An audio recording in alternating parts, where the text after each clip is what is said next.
Hey guys, how's it going? And welcome back in my squeaky chair too, apparently. Anyways, this is a 2010 iPad. Yeah, you heard me right. Whoa, talk about antique, eh? 256 megabytes of RAM to run your programs with. Storage capacities on this thing were 16, 32, or 64. This is the 64 gig version. Woohoo! Score! Okay, I can fit a lot of MP3s on 64 gig, man, I'm telling you. And that brings us to our next part. Unless you're doing this to have a really big, glorified MP3 player and possibly might play some videos, show some pictures perhaps, maybe, if we get lucky. And notes, of course, works. You can do some notes on it. You can run the calendar app. It's kind of really cool, right? You can go by the day or by the week, by the month. Ooh, nice, eh? By the year, or they have a list, which is, and it's neat. It's just definitely one of those things. And this thing goes far beyond, right? The calendar is good for, I don't know, until the next Mayan prophecy, as far as I know. But anyways, it works. Notes is kind of really cool. It looks like old vintage type, right? For paper, right? Remember that colored paper like this? Yeah, it's kind of neat, right? And we got the lines on it. That works, you know. Maps actually works, surprisingly enough. That shocked me that it even got this far. And you know, you can go up to places and, you know, blow them right up and type of thing and start searching around the different little cities as they pop up and whatnot, you know. Oh, look at that, Australia. Yeah, it works. It's like, wow, amazing. It won't sign into the iTunes store yet. I'm still working on that. App Store is kind of ridiculous. Every time I try to download something from my purchased area, well, for one, I can't even view all my purchases. It doesn't allow me for some reason, because the little arrows to flip the pages don't work. Yet the screen works perfect. It's not the screen. The screen is absolutely fine. I'm still working on figuring some of that out. But every time I try and download something, it'll start the install, and then it'll come up, please check your date and time. And it's like, what for? It's fine. It's set to the internet. So, you know, I don't know. Maybe I got to date it back to 2010. I have no idea. I know for sure I never had an iPad back in 2010. But either way, I have had iPads for quite a few years. And everything I've done on my phone and my iPad, well, that only adds up to a little over 200 different apps. And it's only letting me view maybe a total of 24 of them. But I have to go between, you know, most recent, and then I can click on, I think it's called like list or something. I can get that to flip it. Oh, no, I think I can get 18 because I did actually say, you know, iPhone or whatever.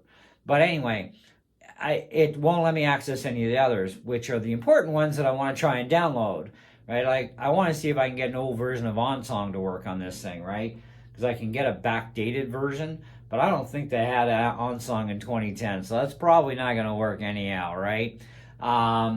Anyway, so, and programs that I do own that are in my App Store, when I look those up separately in the App Store, it wants me to purchase them, and I'm like, I already freaking own them. Like, it's supposed to be in my list. Hello? Works that way with all my other devices, right? But apparently not with this stupid thing.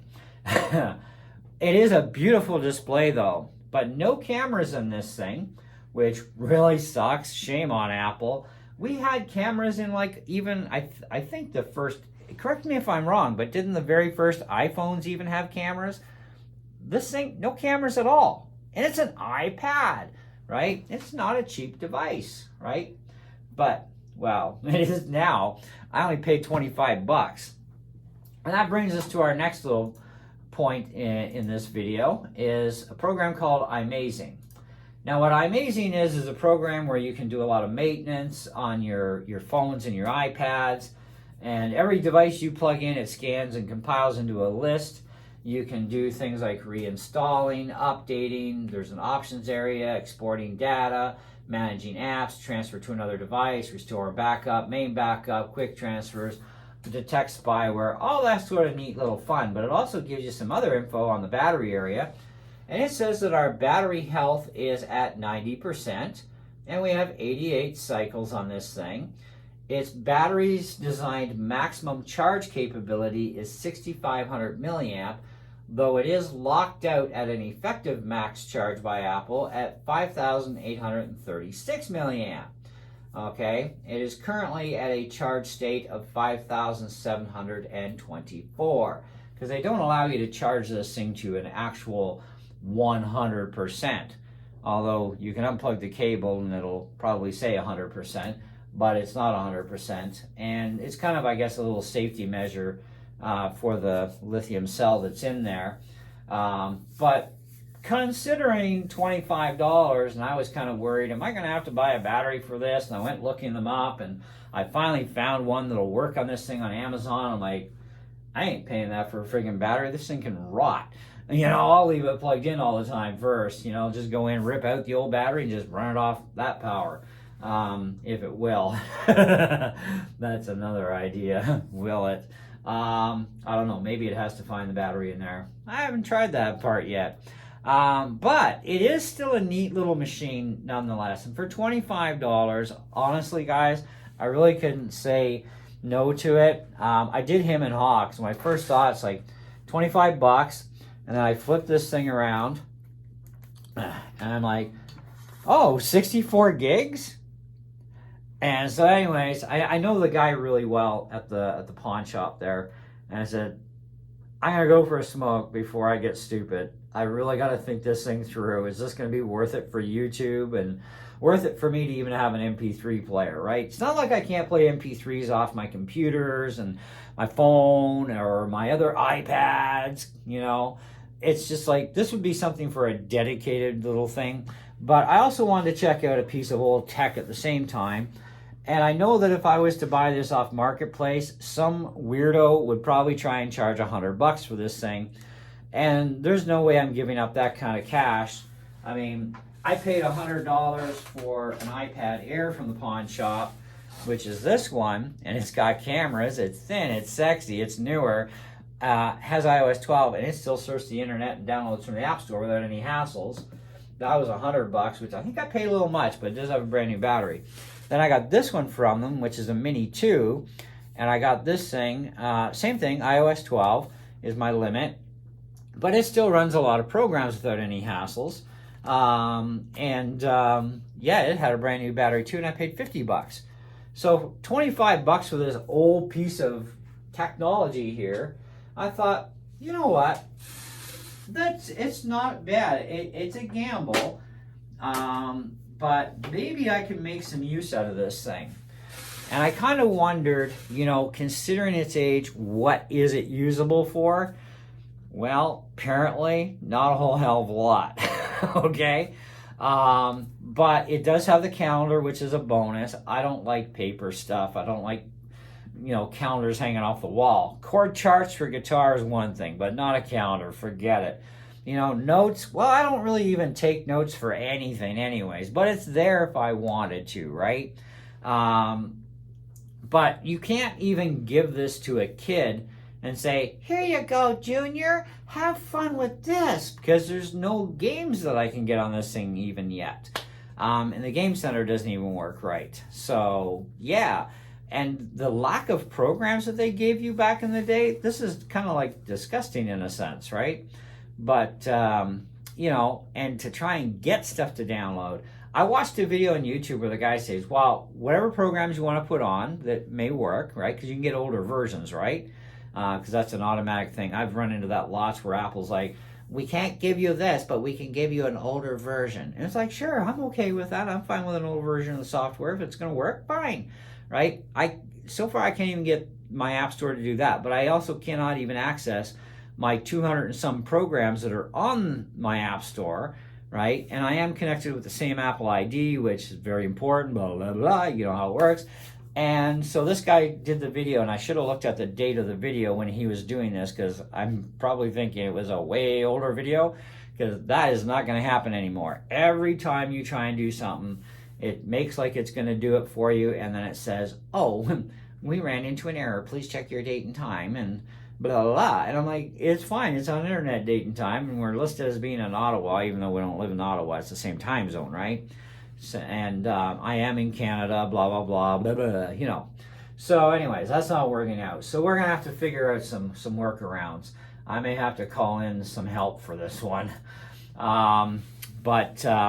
Anyways, we'll see what happens in the final end.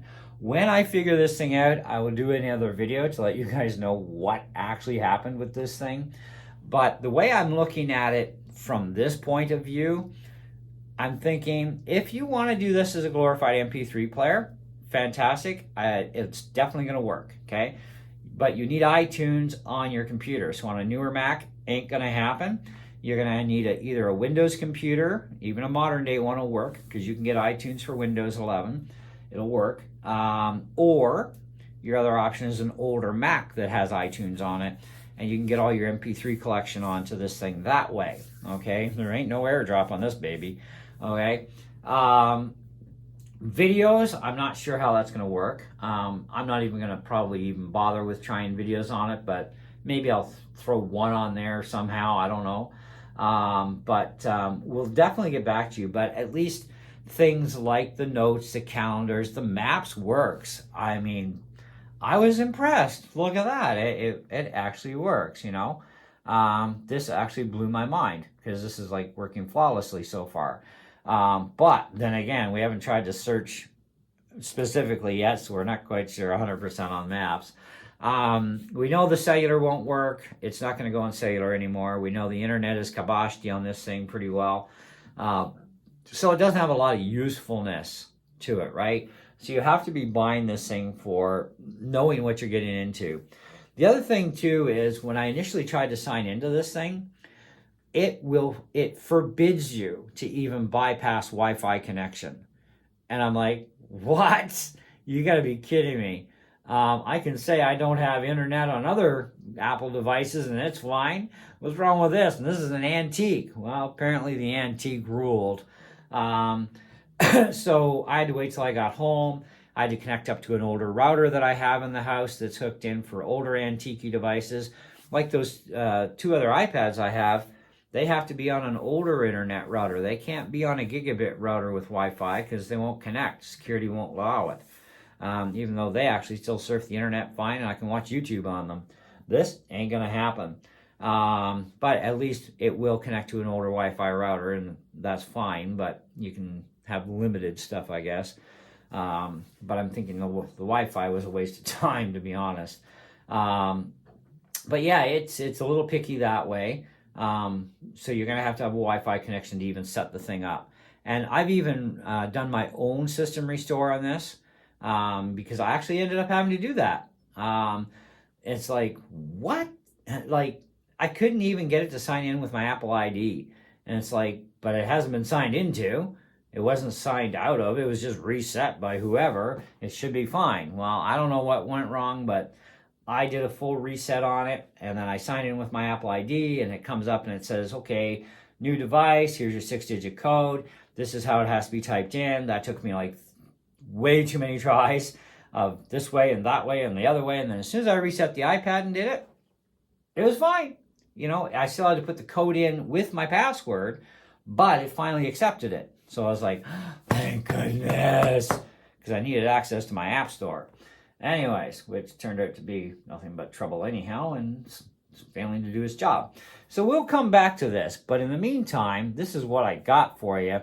My advice, don't buy this thing unless you are only concerned about a glorified MP3 player and maybe messing around with calendar and notes. Other than that, it's pretty much a useless toy for anybody at this point, unless I can find a way to get programs on. And if I do, I'll let you know for sure. If you don't hear from me again after this video, probably I didn't have any success there. But I will have success with iTunes. So maybe we will come back either way. Yes, we will. we will come back with a video and I'll let you know how far I got, but it won't be anytime soon. It's going to take a while, and I may have to call in some extra help for this one. Anyways, thanks for watching. Catch you on the next one. Ciao!